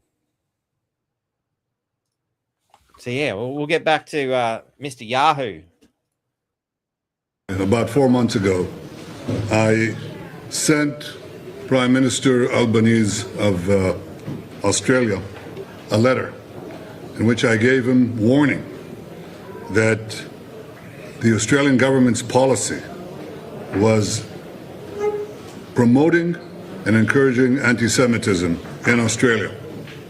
I wrote, "Your call for a Palestinian state pours fuel on the anti-Semitic fire. It rewards Hamas terrorism. It emboldens those who menace Australian Jews and encourages the Jew hatred now stalking your streets. Anti-Semitism is a cancer. It spreads when leaders stay silent. It retreats when leaders act. I call upon you to replace weakness with action, appeasement with resolve. Instead, Prime Minister, you replaced weakness with weakness and appeasement with more appeasement. Your government did nothing to stop the spread of anti-Semitism in Australia. You did nothing to curb the cancer cells that were growing inside your country. You took no action. You let the disease spread. And the result is the horrific attacks on Jews we saw today. We saw an action of a brave man, turns out a Muslim brave man, and I salute him, that stopped one of these terrorists from killing innocent Jews. So anyway, you get the point. Actually, I think action of your government, which you are not history, will not forgive hesitation and weakness. It will honor action, and governments in the West spreads, and it will consume you as well. But we are worrying right now about our people, our safety, and we do not remain silent. We fight those who try to annihilate us. We fight. We're not trying to make peace. We fight. You know, and we're worried about our people. Fuck everybody else. Fuck everybody else. That seems that's kind of the way I took it. Right. You know, yep. You'll reap the the rewards of your own creations. He says, but we're only concerned about us. You know? Maybe we in Australia should be a little bit more concerned about us too. You know? Maybe we should care more about ourselves than everyone else, because it seems that's the example that's being set here. You know, we're only concerned about ourselves, you know, and our ability to do whatever the fuck we want, whenever we fuck we want, however the fuck we want to do it. And anybody who criticizes it should be shut down. That's the way I perceive it. And doesn't he speak very good English? You know, like very American sounding English. You know, it's very good.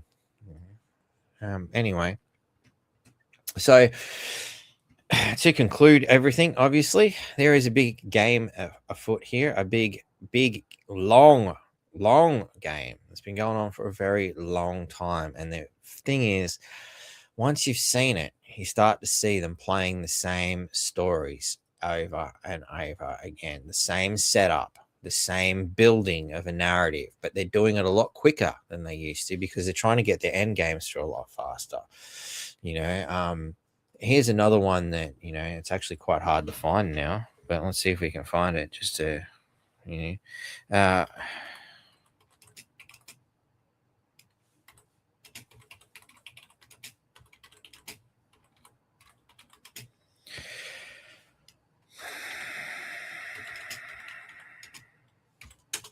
I didn't get shut down before, I get shut down for this one for sure.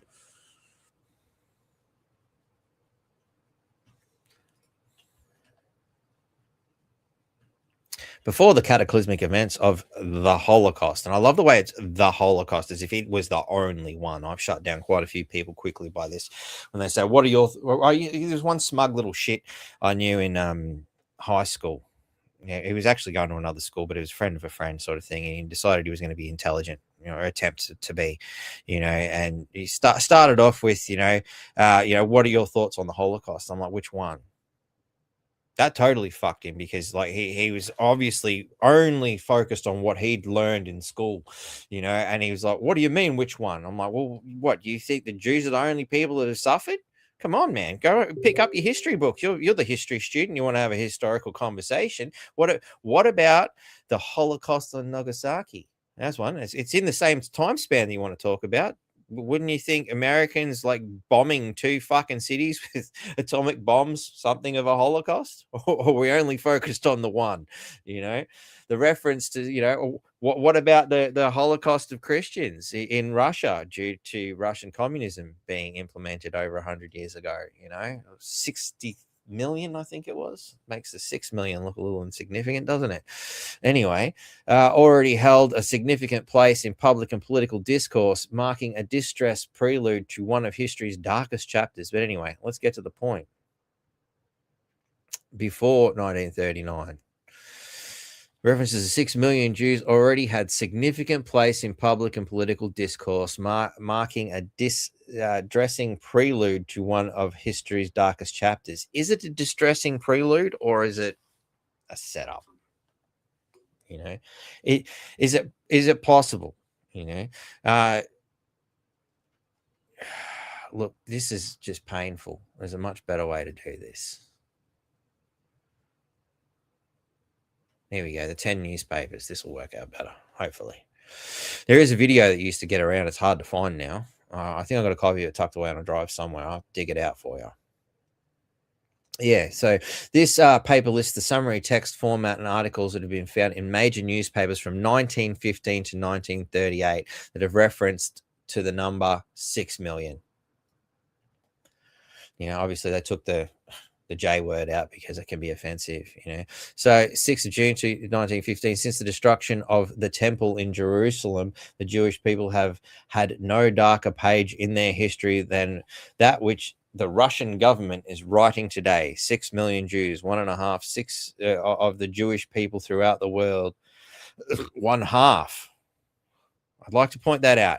In 1915, 6 million Jews, 1/2 of the Jewish population throughout the world,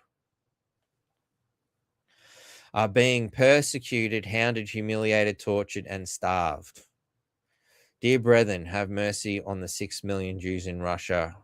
But what about the 60 million Christians? About the same time, because, just pointing that out. Anyway, New York Times, October 18th, 1918. 18? I love their numbers. Anyway, 6 million souls will need help to resume normal life when war is ended. 6 million Jews need help. New York Times, obviously New York, September 8th, 1919. 9th month, formerly the 7th, so 7, 8, 9, 1919. Just the way my mind works. It is only a question of holding these facts continually before the civilized world. We must not permit the world to slumber. This fact that the population of 6 million souls in Ukraine and in Poland have received notice through action and by word that they are going to be completely exterminated. Oh, wow. They knew in 1919 they were going to be completely exterminated, 6 million of them. Wasn't that convenient? This fact stands before the whole world as a paramount issue of the present day. New York Times, again, 12th, 1919. The successive blows of contending armies have all but broken back the European Jewry, he said, and have reduced to tragically unbelievable poverty, starvation, and disease about 6 million souls and half of the Jewish population of the earth. There you go, half the population again. They even do pretty well for such a low number of them. Atlanta Constitution, GA, February 23, 1920, pages 1 and 3. He, Fred Russlin, called for the Atlanta Jews to arise to the occasion and to contribute to the emergency fund in order that the lives of 6 million Jewish people may be saved. He, Dr. Rabbi Marx, eh? Wondering in relation to Karl Marx, drew a graphic picture of the starvation and suffering of the 6 million Jews who live in Eastern Europe and Palestine and reviewed the persecution they have undergone, not only in the last 4 hours, but also for almost a century. Not just 4 hours, but a whole century. The same 6 million. Fuck, those cunts live long. They got long lifespans for, people of the 1920s. Whole century. Anyway, the Fund for Jewish War Sufferers in Central and Eastern Europe, where 6 million face horrifying conditions of famine, disease, and death, was enriched yesterday by a contribution by $100,000 from Nathan Strauss. 6 million again. Oh, hang on, look, but there's more. Begs America to save 6 million in Russia. Massacre threatens all Jews as Soviet war wanes. I'm pretty confident this is kind of happening around the same time. There was massive Christian deaths. Interesting. 6 million Jews in Eastern Europe face starvation, and even worse during the coming winter. Hey, did you also know Rasputin was kicking around about this time too? Back during World War One, that is. Look up that one. There's a good one. We might do a podcast on Rasputin at some point too. Very fascinating historical character. Not saying he's a good guy, not saying he's a bad guy. Just a fascinating historical character. But anyway, the petition in expressing the opinion of enlightened Christians leadership in the United States in the New York Times on May the 3rd, 1936, favoring a larger Jewish immigration into Palestine. The petition. So here we go. We have a petition. Enlightened Christian leadership, hey? What makes them so enlightened? Bet you it's got something to do with this. In the United States, favoring a larger Jewish immigration into Palestine. The people in America are pushing this, all right? Stress the intolerable sufferings of millions of Jews in the European Holocaust. They're already calling it a Holocaust in 1936. Are we setting a stage yet, ladies and gentlemen? Is the stage set? Hang on, wait, there's still more. The Demtel commercial continues. Jewish tragedy pictured. A depressing picture of 6 million Jews in Central Europe deprived of protection or economic opportunities, slowly dying of starvation. Again, the same thing. All hope is gone. All hope abandoned, ye who enter here, as presented to the teachers by Jacob Tarshish, known to his radio audience as the Lamplighter. So there you go. Isn't it interesting how a stage can be set then, much the same way it's being set now? But as you can see, they've done this over an extended period of time back in the day. These days, things are moving a lot faster.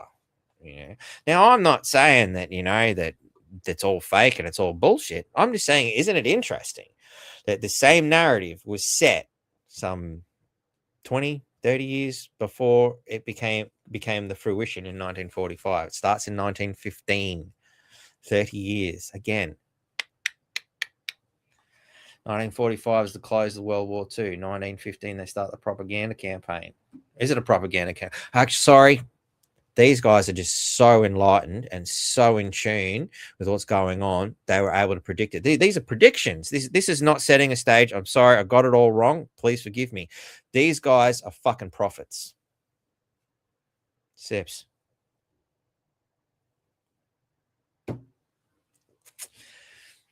wish I was making it up, but it is what it is. And you can see how manipulation has been done for a long fucking time. Now, a lot of people have probably got another big question. If you're intelligent, you do anyway.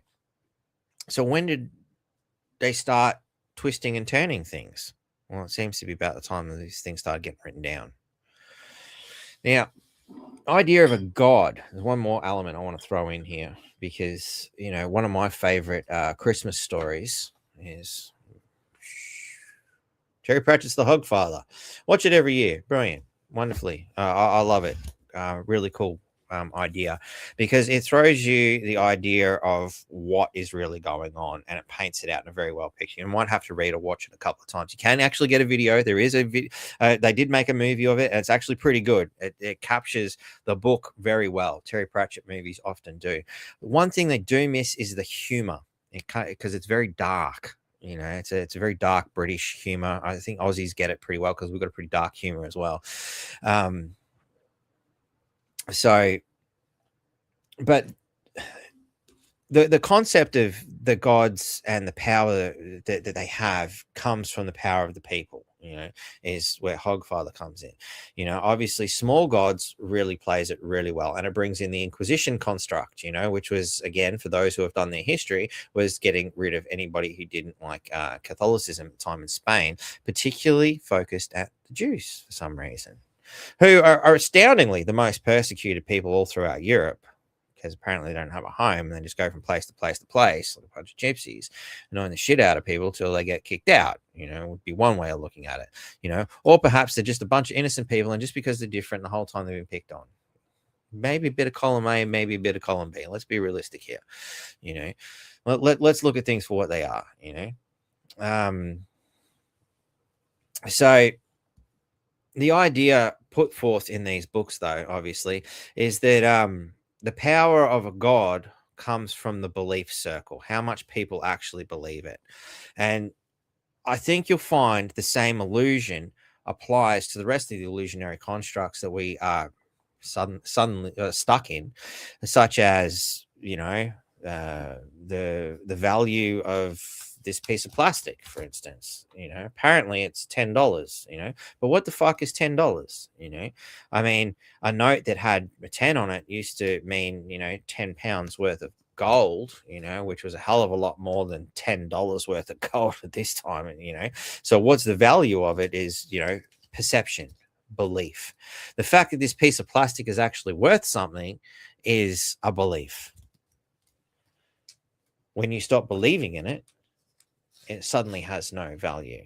Or when the perception of its value is lowered by the general populace because the god element, the rulers have decided that $10 is, you know, the price of gold has gone up, so the price of dollars has gone down. Gold up, it's down, you know, we get the idea. It's all belief, it's all a perception. So you stop believing in these things, suddenly doesn't matter. Suddenly their power goes with it. I guess that's the ultimate moral. I'm rambling at this particular point and I'm kind of done, but one more thing on transhumanism, you know, and I'd really like to, actually, this is a very good one. Tracy sent this to us. Another element that's important to, thanks for the shirt comment. Thanks, mate. Sorry. It is a nice shirt and it's important because Deadpool is also augmented. That's why I wore it. So if you're able to read, you know, for what it is. Doctors create artificial womb. Now, of course, it's always sold with a positive spin. The Netherlands say they've developed another tool to help premature babies in their fight for survival. This artificial womb is meant to replicate the experience of being in utero. It's called aqua womb. So we want to keep the fetal physiology, the fetal circulation, we want to keep it intact so that the baby comes into an environment that really mimics the maternal womb, so that it can develop for a couple more weeks. They say the key to making it work is to prevent the fetus from breathing while being transferred from the uterus to the aqua womb. So then we have attached this transfer bag and we bring in our hand and then we can deliver the child into the transfer bag.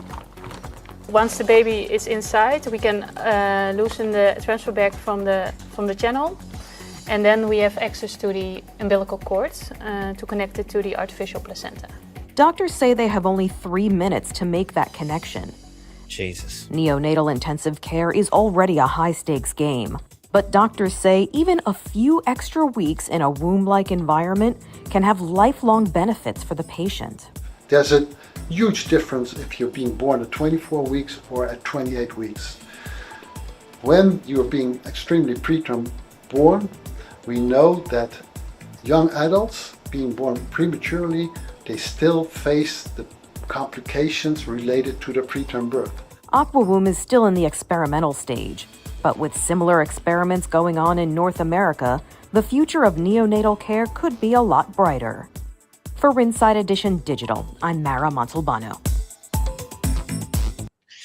Yep, Carrie,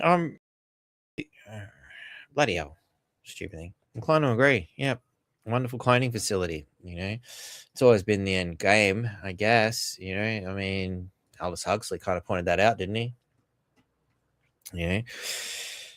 But the big question is, has this all been done before? Is that what the previous tenants of the planet pre-flood were fucking around with? Were they pushing things too far? Is that why things needed to be reset? Are we on a dangerous path to redo it all again? That is the big question. So anyway, ladies and gentlemen, my heart goes out to those of you who have already been genetically experimented on for the purpose of perhaps augmentation, otherwise known as the COVID vaccine. Only when, and it should be of more concern to those who have actually partaken in this shit. The first human experiment on this kind of things. The first worldwide push for it. To augment humans with a vaccine of this nature.